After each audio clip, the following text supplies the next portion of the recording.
Que se passerait-il si je te disais que la seule raison pour laquelle tu es encore coincé est que tu as regardé dans la mauvaise direction? Pendant que tu perds du temps à satisfaire le monde, à chercher l'approbation de ceux qui n'ont pas d'importance ou à t'accrocher à ce qui ne sert plus, tu oublies la seule chose qui compte vraiment, toi-même. Cette année ne sera pas l'année des autres, ce sera ton année.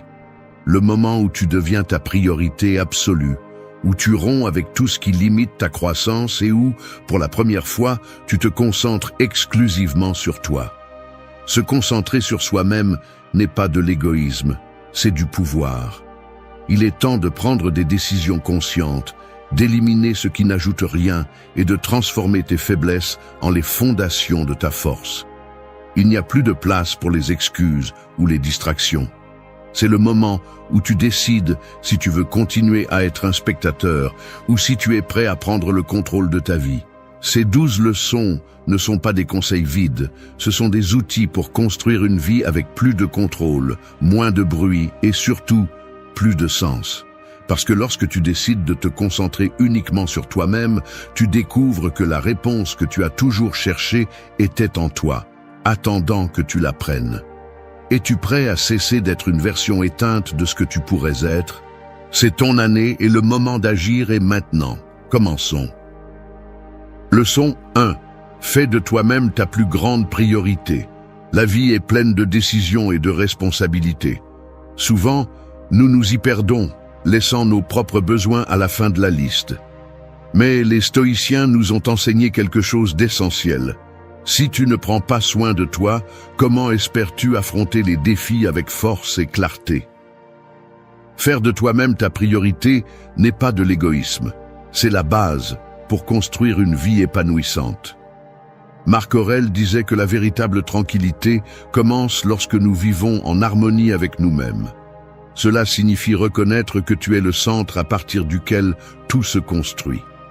Si tu ne te renforces pas d'abord, il sera difficile de résister aux difficultés que la vie apporte. Tu ne peux pas prendre soin des autres, atteindre des objectifs ou affronter des problèmes si tu t'oublies toi-même. Peut-être que tu as passé des années à laisser de côté tes rêves et ton bien-être pour répondre aux attentes des autres. Mais cela a un coût. Tu t'épuises, tu perds de l'énergie et tu finis par te sentir vide. C'est le moment de changer. Te prioriser ne signifie pas que tu ignores les autres, mais que tu mets de l'ordre dans ce qui dépend de toi. Parce que seul, à partir de ta force, tu peux apporter quelque chose de précieux à ceux qui t'entourent. Pense à cela. Si ton corps était un temple, le négligerais-tu? Si ton esprit était un jardin, le remplirais-tu de mauvaises herbes? Commence à prendre soin de toi. Nourris ta santé, tes pensées et tes émotions avec des choses qui te renforcent. Apprends à dire non quand quelque chose ne te fait pas du bien et à créer des habitudes qui t'aident à grandir. Un arbre qui ne reçoit pas d'eau ne peut pas donner de fruits. Tu es cet arbre. Si tu te négliges, tu ne t'affectes pas seulement toi-même, mais tout ce que tu essaies de construire. Mais lorsque tu te renforces, tu peux affronter n'importe quel défi et aider les autres à partir d'un lieu de stabilité et d'énergie. Rappelle-toi, le seul temps que tu as est maintenant. Et la seule chose que tu peux contrôler est ta propre préparation pour ce qui vient. Fais de toi-même ta plus grande priorité, parce que c'est seulement de là que tu pourras vivre pleinement et avec un but. Leçon 2. Brisez les schémas automatiques qui vous retiennent. Combien de fois avez-vous terminé la journée avec le sentiment que rien n'a changé? Vous vivez les mêmes cycles, les mêmes décisions, les mêmes pensées, les mêmes actions, tout en pilote automatique. Sans vous en rendre compte, les habitudes que vous avez créées pour faciliter votre vie agissent maintenant comme des chaînes qui vous attachent au même endroit. C'est comme marcher en cercle, en attendant un nouveau chemin qui n'apparaît jamais. Le piège des schémas automatiques est leur confort. Ils nous donnent une fausse sensation de contrôle parce qu'ils sont prévisibles. Mais ce confort a un prix élevé, la stagnation. Chaque fois que vous choisissez le connu au détriment de ce qui vous défie, vous vous éloignez de votre potentiel. Le familier peut sembler sûr, mais c'est aussi ce qui empêche votre croissance. Et la vérité est que la clé pour briser ces chaînes a toujours été entre vos mains. La première étape pour vous libérer est d'identifier ces schémas. Demandez-vous, qu'est-ce que je fais sans réfléchir? Quelle décision je prends par habitude? Peut-être que vous acceptez toujours des tâches que vous ne voulez pas faire pour éviter les conflits, ou que vous laissez des pensées négatives diriger votre vie. Ces habitudes ne vous épuisent pas seulement, elles bloquent aussi votre progression. Le changement commence lorsque vous décidez de vous observer avec honnêteté et d'admettre que tous les chemins que vous suivez ne vous mènent pas où vous le souhaitez. C'est ici que le stoïcisme offre un guide puissant. Épictète disait que nous ne contrôlons pas ce qui se passe, mais bien notre réponse. C'est ce principe qui vous permet de rompre avec l'automatique, remettre en question ces réponses qui surgissent sans réfléchir. Souvent, ce qui vous a aidé dans le passé est maintenant ce qui vous retient. Le changement n'est pas toujours confortable, mais il est nécessaire pour avancer. Les stoïciens soulignent également l'importance de l'action délibérée. Chaque petit pas compte, même quelque chose d'aussi simple que changer une routine. Faites une chose différente chaque jour, quelque chose qui vous sort de votre zone de confort. L'inconfort initial est un signe que vous brisez de vieux schémas et construisez quelque chose de nouveau. Rompre avec l'automatique n'est pas facile, mais c'est libérateur. C'est un acte de courage, une décision consciente de prendre le contrôle de votre vie. Ce n'est que lorsque vous choisissez de défier ce que vous connaissez que vous pouvez vous ouvrir à de nouvelles possibilités et avancer vers une version plus complète de vous-même. Leçon 3. Change les croyances qui limitent ton futur. Tes croyances sont la base sur laquelle tu construis ta vie. Tout ce que tu fais, décides et poursuis est influencé par ce que tu considères vrai sur toi-même et sur le monde. Mais t'es-tu déjà demandé si ces croyances te poussent en avant ou te retiennent? Beaucoup d'entre elles ne sont que des idées héritées ou acquises avec le temps, acceptées sans les remettre en question. Et c'est là le problème. Ce que tu crois détermine ce que tu fais, et ce que tu fais définit qui tu es. Si tu ne révises pas tes croyances, tu pourrais limiter ton propre futur. Il est facile de tomber dans l'habitude de penser que certaines choses sont simplement ainsi. Peut-être crois-tu que tu n'es pas assez bon pour accomplir quelque chose de grand, que l'échec est quelque chose à éviter à tout prix ou que le succès est seulement réservé aux autres. Ces idées ne sont pas des faits, ce sont des histoires que tu t'es racontées ou que quelqu'un d'autre t'a fait croire. Mais que se passerait-il si tu remettais en question ces histoires? Changer une croyance commence par reconnaître qu'elle n'est pas une vérité absolue, mais une perspective. Demande-toi d'où vient cette idée. M'aide-t-elle ou me freine-t-elle? Souvent, tu découvriras que ces croyances naissent de la peur, du rejet du changement ou d'expériences passées qui n'ont plus de pertinence. Tu n'as pas à rester prisonnier d'elles. Le stoïcisme nous rappelle que nous devons nous concentrer sur ce que nous pouvons contrôler. Marc Aurèle disait que nos vies sont façonnées par nos pensées. Si tes croyances actuelles ne sont pas alignées avec ce que tu veux être, change-les. Tu as le pouvoir de décider quelle pensée tu permets de guider ta vie. En défiant ce que tu considères comme vrai, tu ouvres la porte à de nouvelles possibilités. Commence par remplacer ces croyances limitantes par d'autres qui te donnent du pouvoir. Au lieu de penser « je ne peux pas le faire », dis « je peux apprendre à le faire ». Changer une croyance n'est pas un acte magique. C'est un processus constant de défier l'ancien et de construire le nouveau. Rappelle-toi, tes croyances sont la carte qui guide ta vie. Si la carte est fausse, tu n'arriveras jamais à ta destination. Révise tes croyances, ajuste ce qui ne te sert pas et permets que ton futur soit défini par ce que tu désires vraiment, pas par les limites que tu as acceptées autrefois. Leçon 4. Activez le pouvoir transformateur de votre esprit. Votre esprit est comme un outil sans limite. Il peut vous pousser à accomplir l'inimaginable ou devenir le plus grand obstacle sur votre chemin. Chaque pensée que vous abritez a le pouvoir de construire ou de détruire, d'ouvrir des portes ou de les fermer. Cependant, Beaucoup d'entre nous passent leur vie à laisser notre esprit fonctionner en automatique, guidé par des peurs, des doutes et des croyances héritées que nous ne remettons jamais en question. Il est temps de changer cela.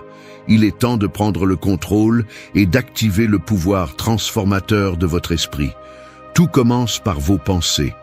Ce que vous pensez de vous-même définit ce que vous croyez pouvoir faire, et cela, à son tour, détermine les décisions que vous prenez.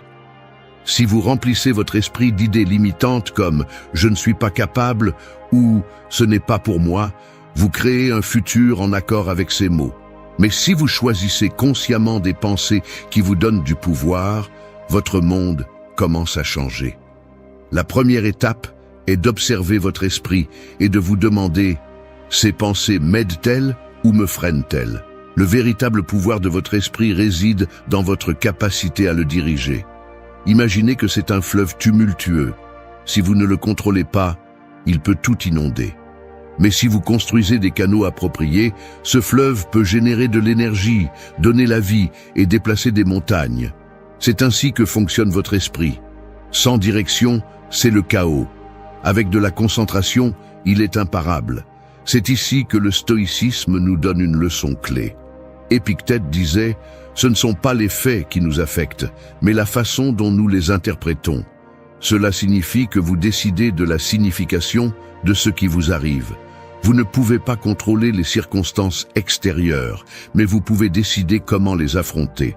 Au lieu de rester coincé dans la peur ou la frustration, vous pouvez utiliser ces défis comme carburant pour grandir. Entraîner votre esprit est essentiel. La méditation, l'écriture réflexive et la pratique de la gratitude sont des outils simples mais puissants pour façonner vos pensées. Consacrez du temps chaque jour à nourrir votre esprit avec des idées qui vous poussent, à éliminer le bruit qui ne vous sert pas et à vous concentrer sur ce qui compte vraiment. Votre esprit a un pouvoir immense, mais ce pouvoir dépend de vous. L'utiliserez-vous pour avancer ou pour rester au même endroit? Lorsque vous décidez de maîtriser vos pensées, vous découvrez que la véritable limite n'a jamais été à l'extérieur, mais à l'intérieur de vous. Il est maintenant temps de libérer tout ce que votre esprit peut offrir. Leçon 5. Fais que chaque minute compte. Le temps est la ressource la plus précieuse que tu as, mais c'est aussi la seule que tu ne peux pas récupérer. Chaque minute qui passe est un fragment de ta vie qui ne reviendra jamais. Et pourtant, combien de ces minutes gaspilles-tu en choses qui n'ont pas d'importance?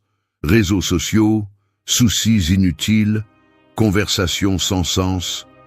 Il est facile de tomber dans le piège de croire que le temps est infini. Mais il ne l'est pas. C'est pourquoi si tu veux transformer ta vie, tu dois apprendre à traiter chaque minute comme ce qu'elle est réellement. Un trésor. Imagine que chaque jour, tu reçois un dépôt de 1440 pièces d'or. Ces pièces représentent les minutes de ta journée. Maintenant, demande-toi, à quoi les dépenses-tu? À construire quelque chose de précieux ou à les laisser tomber sans soin? La différence entre une vie épanouissante et une vie pleine de regrets réside dans la façon dont tu décides d'utiliser ce trésor quotidien. Faire que chaque minute compte ne signifie pas vivre en courant d'un endroit à un autre ou en remplissant ton agenda à la limite. Il s'agit de donner un sens à ce que tu fais. Chaque action, aussi petite soit-elle, doit être alignée avec ce que tu valorises vraiment. Demande-toi, est-ce que cela me rapproche de la vie que je veux ou est-ce que cela me maintient simplement occupé? Il est facile de confondre activité avec productivité, mais ce ne sont pas la même chose. Le stoïcisme nous apprend à vivre conscient du moment présent. Marc Aurèle disait « Ne vis pas comme si tu avais 10 000 ans devant toi. Le destin est à un pas, agis maintenant. » Ce rappel n'est pas pour générer de la peur, mais pour inspirer l'action. Tu ne peux pas contrôler combien de temps tu auras, mais tu peux décider comment tu l'utilises. Une façon pratique de profiter de ton temps est d'établir des priorités claires. Identifie les activités qui comptent vraiment et consacre tes meilleures heures à elles. Tout ne mérite pas ton attention et apprendre à dire non est essentiel pour protéger ton temps. De plus, évite de tomber dans le piège de la procrastination. Chaque fois que tu reportes quelque chose d'important, tu voles du temps à ton futur. Fais que chaque minute compte, non pas parce que le temps est limité, mais parce que ta vie mérite d'être vécue avec intention. Ne laisse pas les jours passer sans but. Quand tu décides de donner de la valeur à chaque instant, tu découvres que le temps, bien utilisé, est l'outil le plus puissant pour transformer ta vie. Leçon 6. Libérez-vous des émotions qui vous emprisonnent. Les émotions font partie de ce qui nous rend humains, mais elles peuvent aussi devenir les chaînes les plus lourdes si nous ne savons pas les gérer.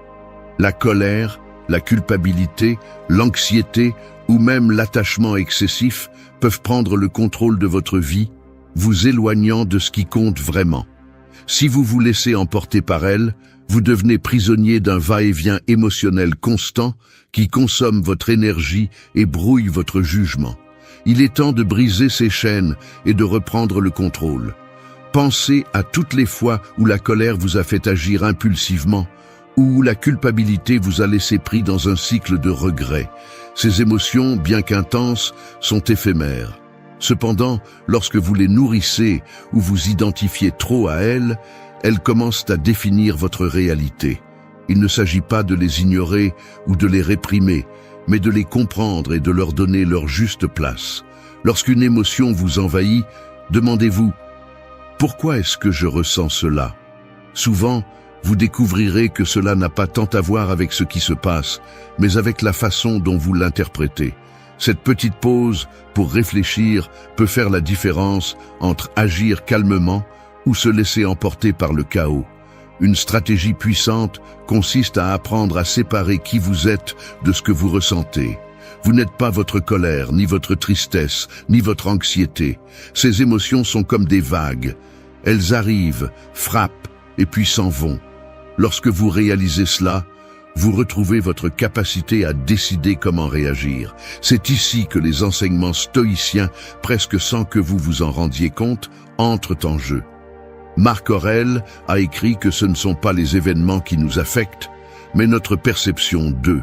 Si vous apprenez à voir les émotions comme éphémères et à ne pas les laisser vous définir, vous commencez à vivre avec plus de clarté et de paix.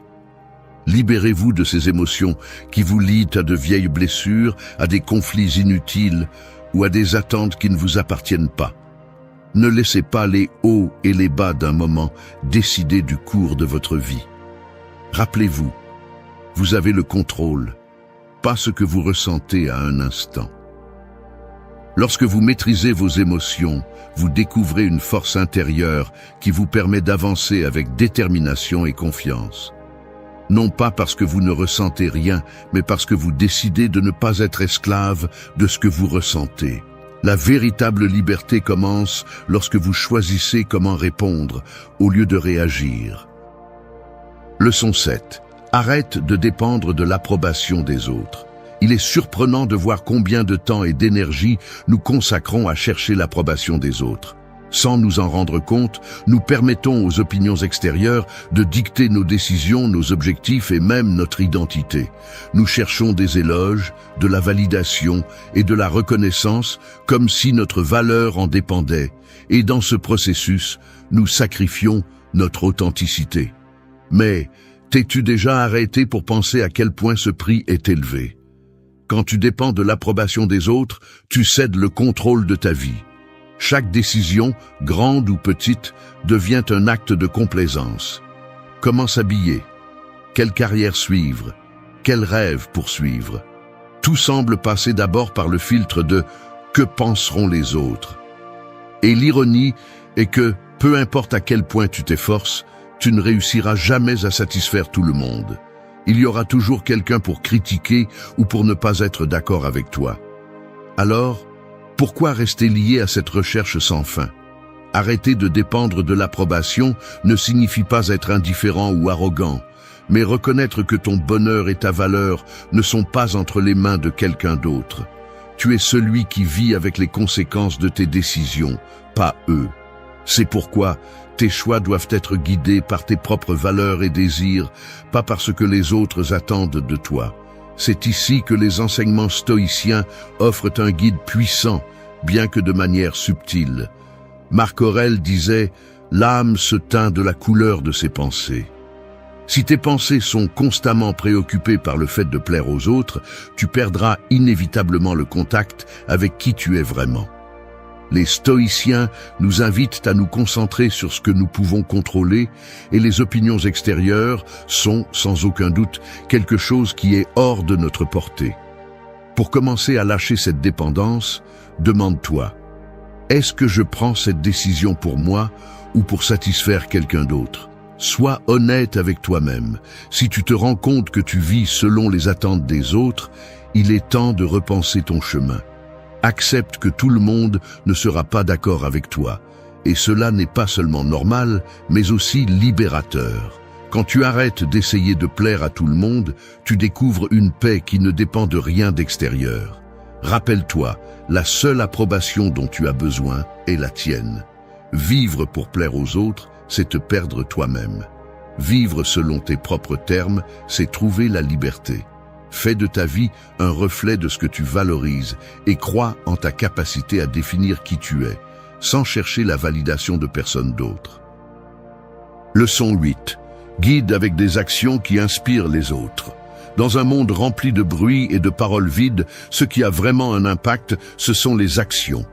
Tu peux parler de tes objectifs, de tes principes ou de ce que tu valorises. Mais ce qui laisse vraiment une marque sur les autres, c'est ce que tu fais, pas ce que tu dis. La véritable inspiration ne vient pas de discours élaborés, mais d'un exemple vécu, tangible, authentique. Si tu veux guider les autres et être une influence positive, tu dois d'abord diriger par tes actes. Pense aux personnes qui ont le plus marqué ta vie.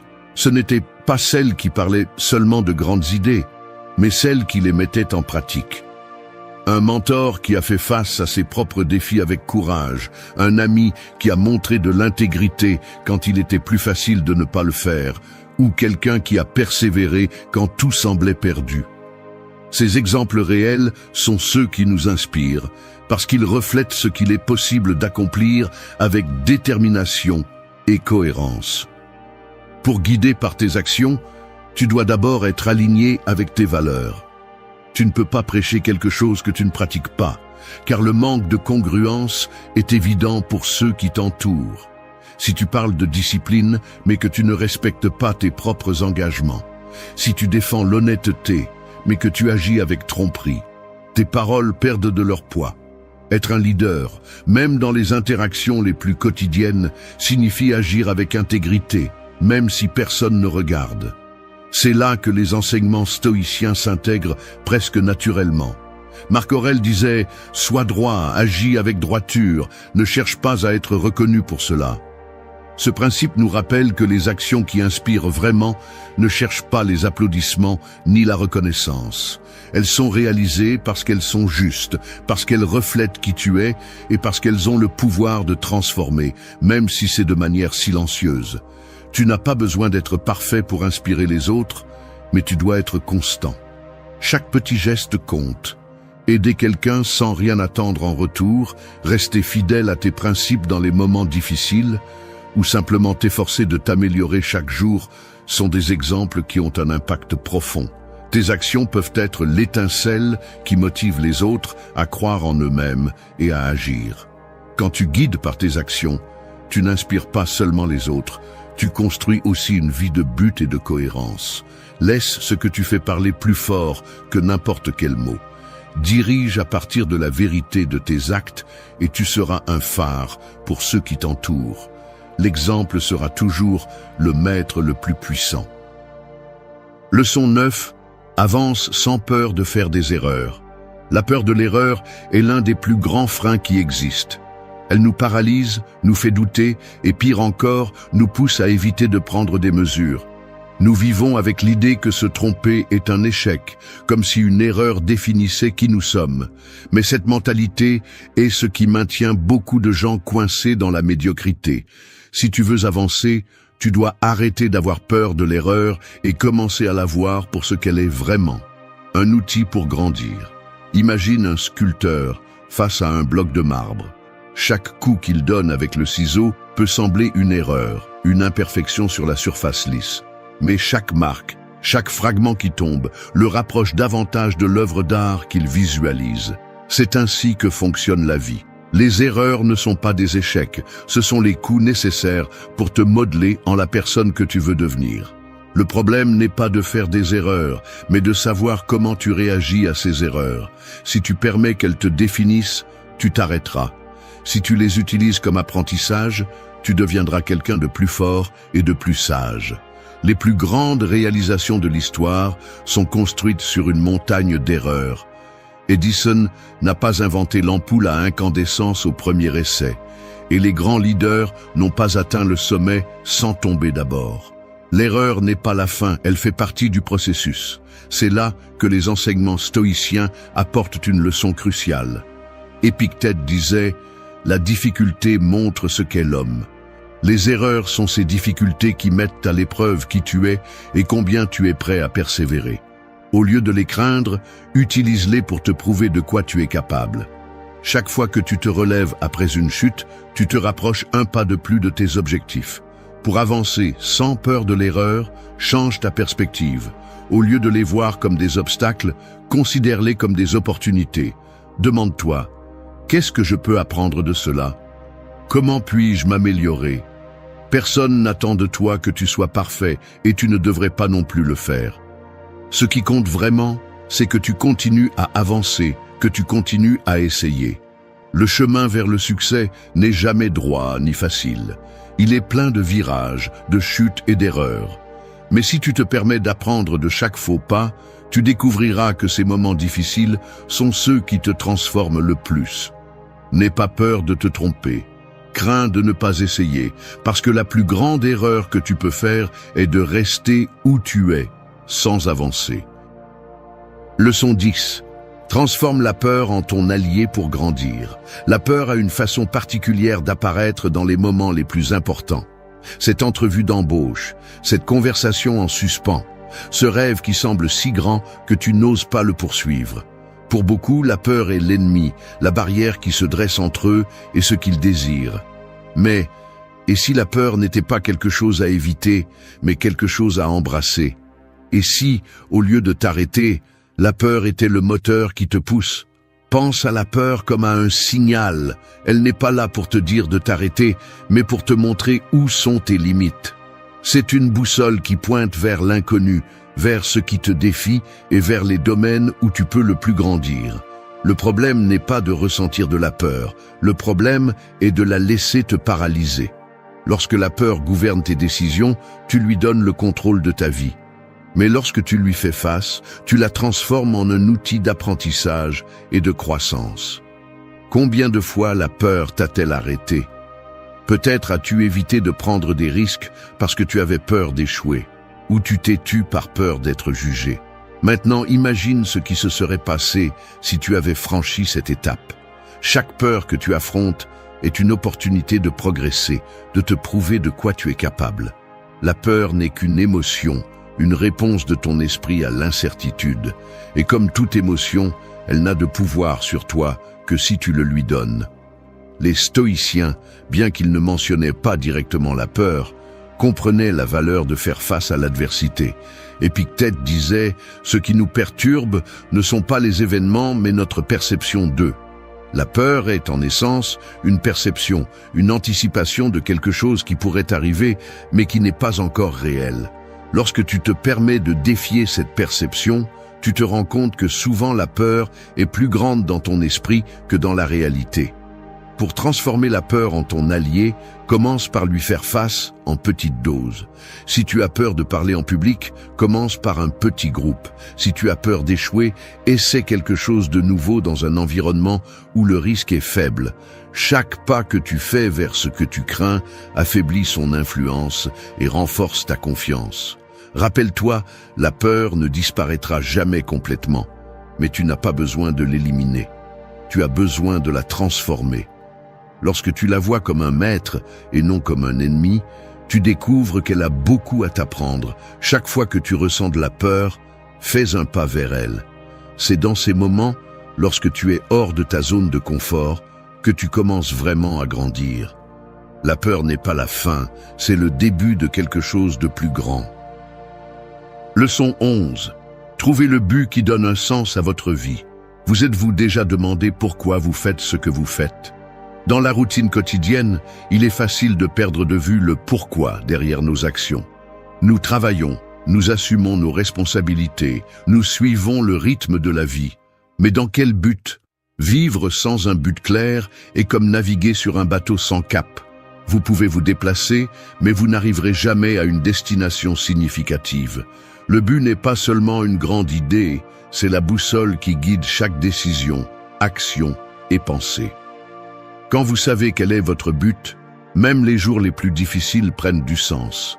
L'effort, les sacrifices et les chutes ne sont plus des obstacles, mais des étapes sur le chemin vers quelque chose de plus grand. Mais trouver ce but n'est pas toujours facile. Cela nécessite de la réflexion, de l'honnêteté et surtout le courage d'explorer qui vous êtes vraiment. Beaucoup de gens confondent le but avec les objectifs. Avoir des objectifs est important, mais le but va au-delà. Un objectif peut être quelque chose de spécifique, comme obtenir une promotion ou terminer un projet. Le but, en revanche, est le moteur qui propulse ces objectifs. C'est le pourquoi derrière chaque action. Sans un but, même atteindre vos objectifs peut sembler vide. Trouver le but qui donne un sens à votre vie commence par vous observer vous-même. Demandez-vous, qu'est-ce qui me passionne vraiment? Qu'est-ce qui me donne de l'énergie? Quel impact veux-je laisser dans le monde? Il n'est pas nécessaire que ce soit quelque chose d'extraordinaire ou de grand. Parfois, le but se trouve dans les petites choses. Prendre soin de ceux que vous aimez, contribuer à votre communauté ou simplement être une meilleure version de vous-même chaque jour. Les stoïciens parlaient du but comme vivre en harmonie avec la nature, en comprenant nature comme notre véritable essence. Marc Aurèle disait « L'homme doit agir conformément à sa nature, comme l'olivier produit des olives ou l'abeille du miel. » Cela signifie que votre but n'est pas quelque chose que vous inventez. C'est quelque chose que vous découvrez en vous connectant avec vous-même et avec ce qui vous rend unique. Une fois que vous avez trouvé votre but, vous verrez comment tout s'emboîte. Les décisions difficiles seront plus claires parce que vous saurez quelle direction prendre. Les chutes feront moins mal parce que vous aurez une raison de vous relever. Et, le plus important, chaque jour sera chargé de sens parce que vous saurez que vous vivez en accord avec ce que vous valorisez vraiment. Vivre avec un but n'est pas un luxe, c'est une nécessité. C'est ce qui transforme une existence ordinaire en une vie pleine. Trouvez votre but, et vous ne vivrez pas seulement, mais vous laisserez aussi une empreinte indélébile. Leçon 12. Transforme les blessures du passé en tes plus grandes forces. Le passé peut être un poids que tu traînes ou un outil qui te propulse. Nous avons tous subi des blessures, échecs, trahisons, moments de perte ou de douleur qui ont laissé des cicatrices profondes. Mais ces blessures ne sont pas la fin de ton histoire.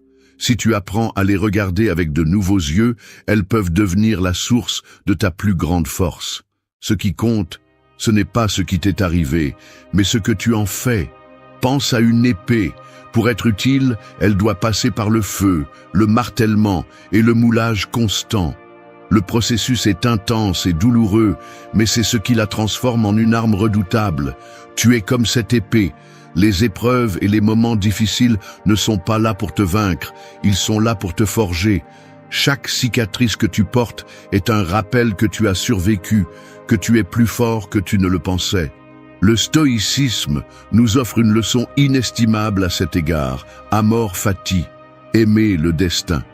Ce principe nous invite non seulement à accepter ce qui nous arrive, mais à l'embrasser comme une partie essentielle de notre histoire.